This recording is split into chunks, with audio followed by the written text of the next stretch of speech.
Welcome to the True Life Podcast. I'm your host, Lindsay Rodriguez. I am a certified life coach and a certified intuitive cranial sacral therapist.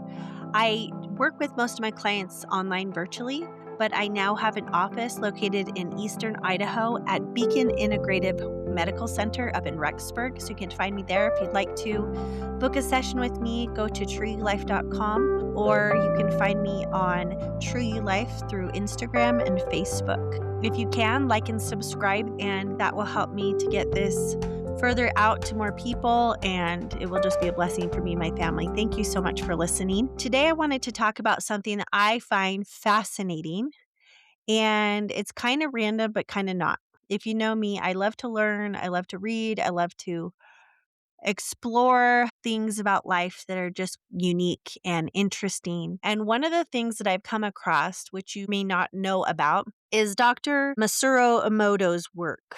Do you know about this guy? He's incredible. He's this Japanese author and researcher, and he claims that water's molecular structure changes with human thoughts, words, or emotions. So think about that. And I always think about water like it was from the beginning, right? All the way back in Genesis, it talks about water. Water is an element that is essential to life. And the more we study water, the more we learn how incredible it is. And sometimes I think we take it for granted. But as I learned more about Dr. Moto's work, I found some really, really interesting things. So I'm going to tell you about this. And the purpose why I'm bringing this up is number one, I'm reminding you that there is beauty in this world, that there is so much heaviness and so much chaos out there, that we are the gatekeepers of our peace, that we get to protect our minds and our hearts as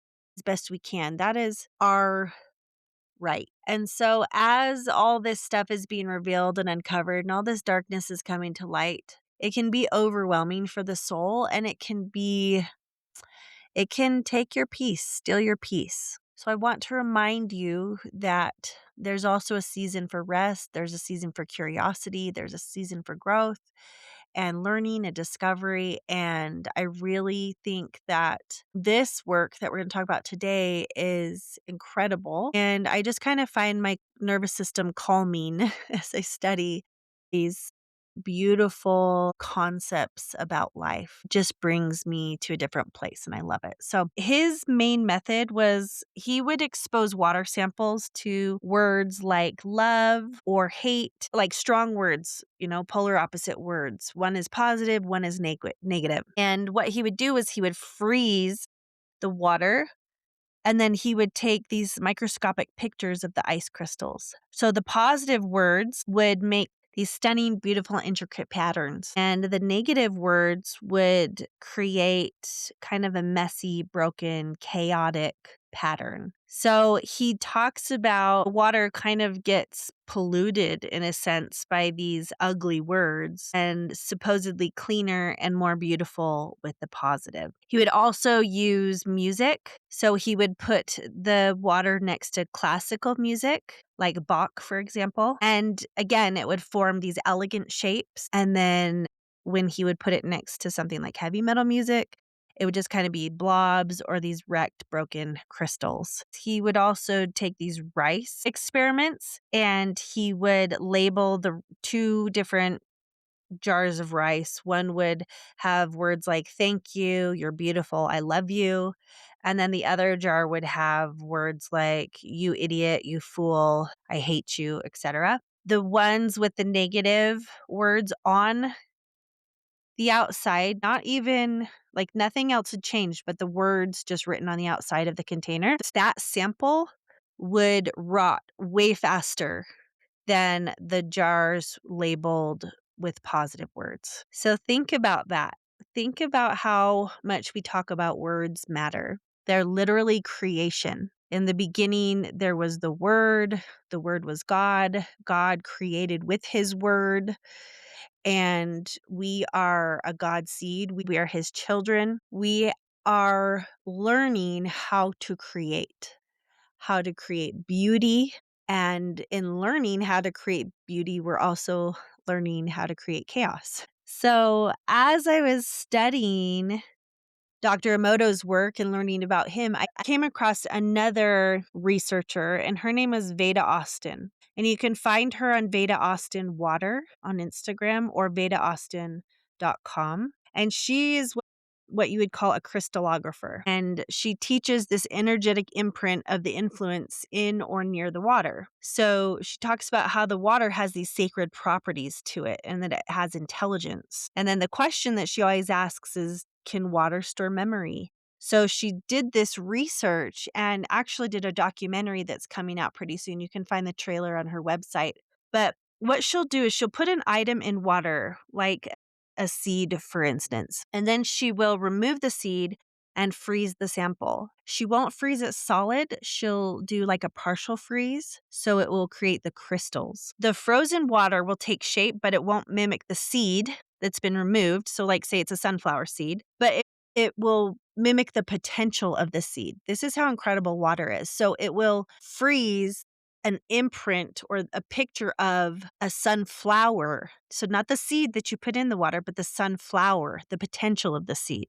It's just remarkable. Now, another experiment Veda did was she would play sounds to the water, which is similar to what Dr. Moto would do. And so one day she took the recording of a beehive. And then she froze the water, and the water literally created ice strands and formed honeycomb shapes. The water was holding the frequency of these bees. So water receives information, then is able to share the information in picture form. And this discovery, I think, is fascinating. She teaches that in ancient Egypt, they understood that we carry within us the waters of our lineage, this ancestral water. So just kind of think about that for a minute. How incredible is it that water is never non-existent? You know, it will be evaporated into the atmosphere. It looks like it's gone, but we know it's not gone. It's been evaporated, but it will come back down again and just recycle. We also are made up of water.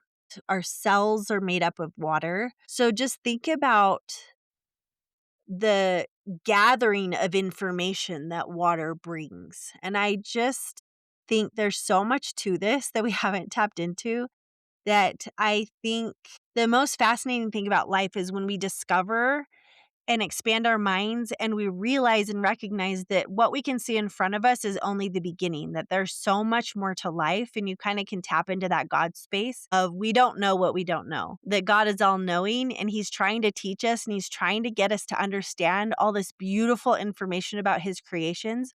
But we're so caught up in distractions and we're so caught up in entertainment and we're so caught up in noise that we're missing all these beautiful things that are right before our eyes. Now, something really interesting that Veda did was she was in her documentary, I believe, she started working with the autistic beyond verbal community. Think telepathy tapes. So if you've ever heard of the podcast Telepathy Tapes, it is phenomenal. I think it's interesting. I think it's really, really fascinating to know that there are these incredibly gifted nonverbal autistic men, women, and children that have been given these gifts, I believe, God given gifts to communicate telepathically to us. They're nonverbal, but that there is incredible intelligence in this community and that they can communicate with each other telepathically across the world. Isn't that phenomenal? And so she works with this autistic community that is beyond verbal, and she just gained this beautiful information from them